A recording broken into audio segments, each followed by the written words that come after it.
നമസ്കാരം. കഴിഞ്ഞ ദിവസമാണ് ശ്രീലങ്കൻ തീരത്തിനടുത്ത് എന്ന് പറഞ്ഞാൽ ശ്രീലങ്കയുടെ ഗാലെ തീരത്തു നിന്നും ഏതാണ്ട് 40 നോട്ടിക്കൽ മൈൽ അകലെ വെച്ച് ഇറാന്റെ ഒരു കപ്പൽ തകരുന്നത്.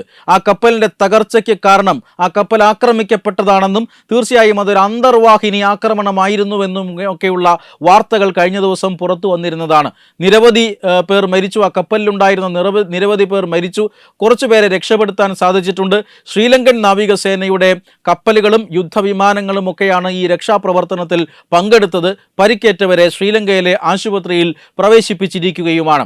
ഈ കപ്പൽ അപകടത്തിന്റെ കൂടുതൽ വിവരങ്ങൾ പുറത്തു വരുമ്പോൾ അത് അമേരിക്ക തന്നെയാണ് ആക്രമിച്ചത് എന്ന സ്ഥിരീകരണം വരുമ്പോൾ ഇന്ത്യയിൽ ഇതിനെ ഒരു രാഷ്ട്രീയ വിഷയമാക്കി ഉയർത്താനുള്ള ശ്രമം നടക്കുകയാണ്. ആ ശ്രമമാണ് ഇന്ന് രാവിലെ മുതൽ നമ്മൾ കാണുന്നത്. അതായത് ഇന്ത്യയുടെ പ്രതിപക്ഷമായ കോൺഗ്രസ് പാർട്ടി, ആ കോൺഗ്രസ് പാർട്ടിയുടെ നേതാവായ രാഹുൽ ഗാന്ധിക്ക് വേണ്ടി പാണന്മാരെ പോലെ പാട്ടുപാടി കൊടുക്കുന്ന ഇടതു രാഷ്ട്രീയ പാർട്ടികൾ ഇവരെല്ലാം തന്നെ ഇപ്പോൾ കേന്ദ്ര സർക്കാരിനെ പ്രതിക്കൂട്ടിൽ നിർത്തുവാനുള്ള ഒരു ശ്രമം നടത്തുകയാണ്. ഇറാന്റെ കപ്പൽ ആക്രമിക്കപ്പെട്ടതിന് അപലപിക്കണം എന്നാണ് ഇവരുടെ ആവശ്യം. കേന്ദ്ര സർക്കാർ എന്തുകൊണ്ടാണ് ഇതിനെ അപലപിക്കാത്തത് എന്നാണ് ഇപ്പോൾ ചോദ്യം ഉയരുന്നത്.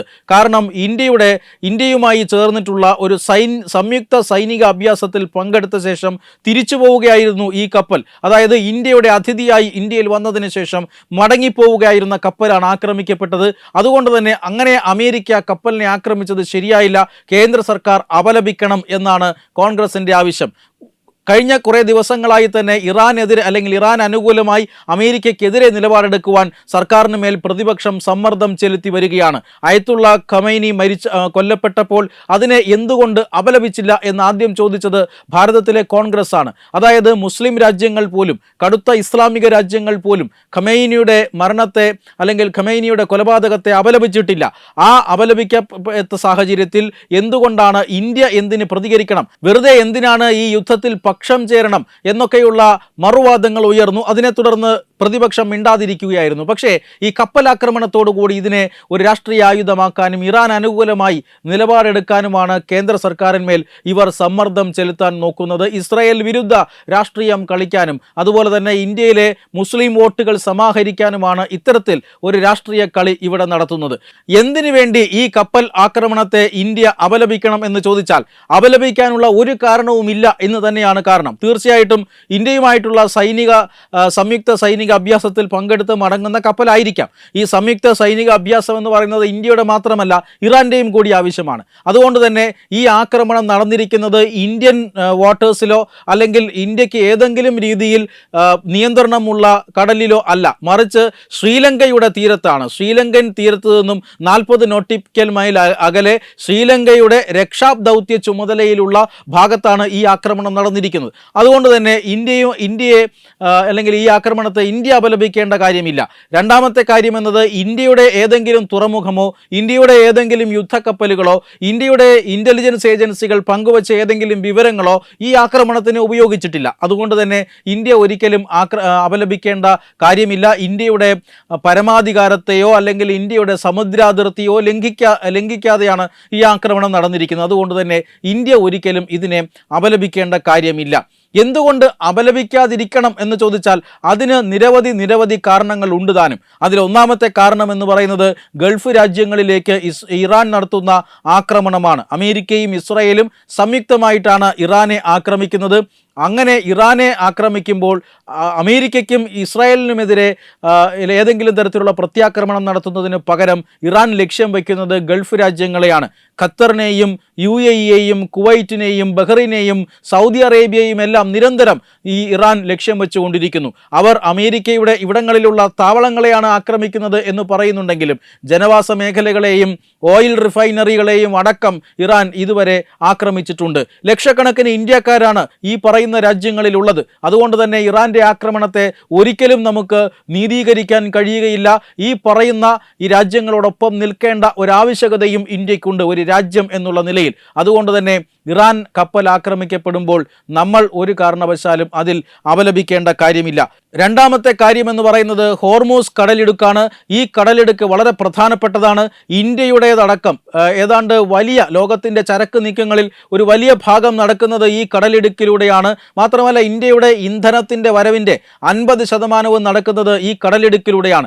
ഈ കടലിടുക്ക് പിടിച്ചെടുക്കുകയും ഇവിടെ തടസ്സങ്ങൾ സൃഷ്ടിക്കുകയും കപ്പലുകൾ അവിടേക്ക് വന്നാൽ കത്തിച്ചു കളയുമെന്ന് ഭീഷണിപ്പെടുത്തുകയുമാണ് ഇറാൻ. അതുകൊണ്ട് തന്നെ ആ ഭാഗങ്ങളിലേക്ക് ഇന്ത്യൻ കപ്പലുകൾക്ക് പോകാൻ കഴിയുന്നില്ല. അതോടൊപ്പം ഈ ഇറാൻ ഇതിൽ ഇളവ് ചെയ്തിരിക്കുന്നത് ചൈനയുടെ കപ്പലുകളെ മാത്രമാണ്. ഇന്ത്യയുടെ കപ്പലുകൾക്ക് യാതൊരു ഇളവും ഇറാൻ അനുവദിച്ചിട്ടില്ല. ചൈനീസ് കപ്പലുകൾക്ക് ഇതുവഴി കടന്നുപോകാം, പക്ഷേ മറ്റ് കപ്പലുകളെ കത്തിച്ചു കളയും എന്നാണ്, ഇന്ത്യയുടേതടക്കമുള്ള മറ്റ് കപ്പലുകളെ കത്തിച്ചു കളയും എന്ന് പറയുന്ന ഒരു രാജ്യത്തിൻ്റെ അല്ലെങ്കിൽ ആ രാജ്യത്തിന് നേരെ നടന്ന ആക്രമണത്തെ എന്തിന് നമ്മുടെ രാജ്യം അപലപിക്കണം? മൂന്നാമത്തെ ഏറ്റവും പ്രധാനപ്പെട്ട കാര്യമെന്നത് ഇറാനും അമേരിക്കയും അല്ലെങ്കിൽ ഇറാനും ഇസ്രായേലും തമ്മിലുള്ള ബന്ധത്തിൻ്റെ ഉത്തരവാദി ഇന്ത്യ അല്ല. ഈ ബന്ധം മോശമായതിന് കാരണം നമ്മളല്ല, അത് അവിടുത്തെ ആഭ്യന്തര രാഷ്ട്രീയമാണ്. അതായത് ഇറാനും ഇസ്രായേലും സൗഹൃദ രാഷ്ട്രങ്ങളായിരുന്നു. പക്ഷേ ആ സൗഹൃദ രാഷ്ട്രങ്ങൾ ഇന്ന് ഏറ്റവും പ്രധാനപ്പെട്ട ശത്രു രാജ്യങ്ങളായി മാറുന്നു. അതിന് കാരണം അവിടെ നിലവിൽ വന്ന ഇസ്ലാമിക ഭരണകൂടമാണ്. ആ ഇസ്ലാമിക ഭരണകൂടം എന്നാണോ തങ്ങൾ ആണവശക്തിയായി മാറുന്നത് അന്ന് ഇസ്രായേലിനെ ആക്രമിക്കും, ഇസ്രായേലിനെ ഈ ഭൂമുഖത്ത് നിന്നും ഇല്ലാതാക്കും എന്ന് പ്രതിജ്ഞ ചെയ്തിരിക്കുന്ന ഭരണകൂടമാണ്. അതായത് ഇസ്രായേൽ എന്ന രാജ്യം വളരെ ചെറിയ രാജ്യമാണ്. അവിടേക്ക് ആണവായുധം പ്രയോഗിക്കപ്പെട്ടാൽ പിന്നീട് അവിടെ ഒരു പുല്ല് പോലും മിച്ചമുണ്ടാകില്ല, പുൽക്കൊടി പോലും മിച്ചമുണ്ടാകില്ല. അതുകൊണ്ട് തന്നെ ഒരു കാര്യം ഉറപ്പാണ്, ഇസ്രായേലിനെ നേരെ ആണവ ആക്രമണ ഭീഷണി മുഴക്കുക എന്ന് പറഞ്ഞാൽ ആ രാജ്യവുമായി യുദ്ധപ്രഖ്യാപനം നടത്തുക എന്ന് തന്നെയാണ് അർത്ഥം. ഇങ്ങനെ വെറുതെ പ്രഖ്യാപിച്ച് വെറുതെ ഇരിക്കുകയല്ല ഈ ആയത്തുള്ള ഖമേനി ചെയ്തത്. അതായത് ആണവ സമ്പുഷ്ടീകരണം നടത്തുന്നു, യുറേനിയം സമ്പുഷ്ടീകരണം നടത്തുന്നു, റിഫൈനറികൾ രാജ്യത്തെമ്പാടും സ്ഥാപിക്കുന്നു, ബോംബുണ്ടാക്കാനുള്ള എല്ലാവിധ പ്രവർത്തനങ്ങളും ത്വരിതവേഗത്തിൽ നടക്കുന്നു. 2040 ഒരു തീയതി കുറിച്ചിട്ട് അങ്ങനെ ഒരു ക്ലോക്ക് അവിടെ സെറ്റ് ചെയ്ത് വെച്ചിരിക്കുന്നു ടെഹ്റാനിൽ. ആ ക്ലോക്കിൽ പറയുന്ന അല്ലെങ്കിൽ ആ ക്ലോക്കിൽ ഒറ്റ നോട്ടം നോക്കിയാൽ ഇസ്രായേൽ തകർന്ന് തരിപ്പണമാകാൻ ഇനി എത്ര ദിവസം, എത്ര മണിക്കൂറുകൾ, എത്ര സെക്കൻഡ് ബാക്കിയുണ്ട് എന്ന് അതിൽ നിന്നും ഏതൊരാൾക്കും വായിച്ചെടുക്കാൻ സാധിക്കും. ഇങ്ങനെ സമയം നിശ്ചയിച്ചുകൊണ്ട് ഒരു രാജ്യത്തെ ഇല്ലാതാക്കാനുള്ള ആണവായുധം നിർമ്മിച്ചു കൊണ്ടിരിക്കുന്ന ഒരു ഭരണാധികാരിയായിരുന്നു അയത്തുള്ള ഖമൈനി. എന്ന് പറഞ്ഞാൽ അമേരിക്കയുടെയും ഇസ്രായേലിൻ്റെയും ഭൂഗർഭ അറകളിൽ വെറുതെ വിശ്രമിക്കേണ്ട മിസൈലുകളെ ഇങ്ങോട്ടേക്ക് ക്ഷണിച്ചു വരുത്തി സ്വന്തം നെഞ്ചിലേക്ക് ഏറ്റുവാങ്ങിയ മടയനായ ഭരണാധികാരി തന്നെയായിരുന്നു അയത്തുള്ള ഖമേനി. അതുകൊണ്ട് തന്നെ ആ അയത്തുള്ള ഖമേനി കൊല്ലപ്പെട്ടതിനെ നമ്മൾ എന്തിനു വേണ്ടിയിട്ടാണ് അപലപിക്കുന്നത്? ഇയാൾ ചെയ്തു വെച്ച പ്രവർത്തനങ്ങൾക്കൊക്കെ അല്ലെങ്കിൽ അതിൻ്റെയൊക്കെ ഉത്തരവാദിത്വം നമ്മൾ എന്തിനാണ് ഏറ്റെടുക്കുന്നത്? വെറുതെ ലോകത്ത് നടക്കുന്ന ഒരു സംഘർഷത്തിൽ നമ്മൾ എന്തിന് പക്ഷം പിടിക്കണം എന്ന ബുദ്ധിപൂർവമായി ഏതൊരു രാജ്യവും ചിന്തിക്കുന്ന ഒരു ചിന്താധാരയാണ് രാജ്യത്തിനുള്ളത്. എന്നാൽ അതിനെ ചോദ്യം ചെയ്തുകൊണ്ട് രാജ്യത്തെ ജനങ്ങളുടെ ഇടയിൽ വിഭാഗീയതയുണ്ടാക്കാനും രാജ്യത്തെ ജനങ്ങളെ ഭിന്നിപ്പിക്കാനും അതിലൂടെ രാഷ്ട്രീയ നേട്ടം അത് കൊയ്യാനുമാണ് ഈ ഭാരതത്തിലെ പ്രതിപക്ഷ കക്ഷികൾ ശ്രമിക്കുന്നത് എന്ന് നിസ്സംശയം പറയാം. അതിൻ്റെ ഭാഗമായിട്ടാണ് ഇറാൻ കപ്പൽ അപകടത്തെക്കുറിച്ച് അല്ലെങ്കിൽ ഇറാൻ്റെ യുദ്ധക്കപ്പൽ ആക്രമിക്കപ്പെട്ടതിനെക്കുറിച്ച് പ്രചരിപ്പിക്കുന്ന ക്യാമ്പയിനുകൾ. Web desk Tattvamayi news. Brought you by Kerala AIDS control society. HIV AIDS സംബന്ധമായ സംശയങ്ങൾക്ക് 1097 എന്ന 24 മണിക്കൂറും പ്രവർത്തിക്കുന്ന ടോൾ ഫ്രീ നമ്പറിലേക്ക് വിളിക്കുക. വാട്സാപ്പിലും ഫേസ്ബുക്കിലും ഒക്കെ സ്റ്റാറ്റസ് അപ്ഡേറ്റ് ചെയ്യാറുണ്ടല്ലോ. HIV സ്റ്റാറ്റസോ HIV പിടിപെടാനുള്ള സാഹചര്യങ്ങളിൽ കൂടി അറിഞ്ഞോ അറിയാതെയോ കടന്നു പോയിട്ടുണ്ടാവാം. എന്ത് തന്നെയായാലും മുൻകൂട്ടി പരിശോധിച്ച് HIV സ്റ്റാറ്റസ് അറിയൂ. സൗജന്യ HIV പരിശോധനയും കൗൺസിലിങ്ങും ആരോഗ്യ കേന്ദ്രങ്ങളിൽ പ്രവർത്തിക്കുന്ന ICTC അഥവാ ജ്യോതിസ് കേന്ദ്രങ്ങളെ സമീപിക്കുക. നിങ്ങളുടെ സ്റ്റാറ്റസ് എന്തായാലും വിവരങ്ങൾ രഹസ്യമായി സൂക്ഷിക്കുന്നതായിരിക്കും.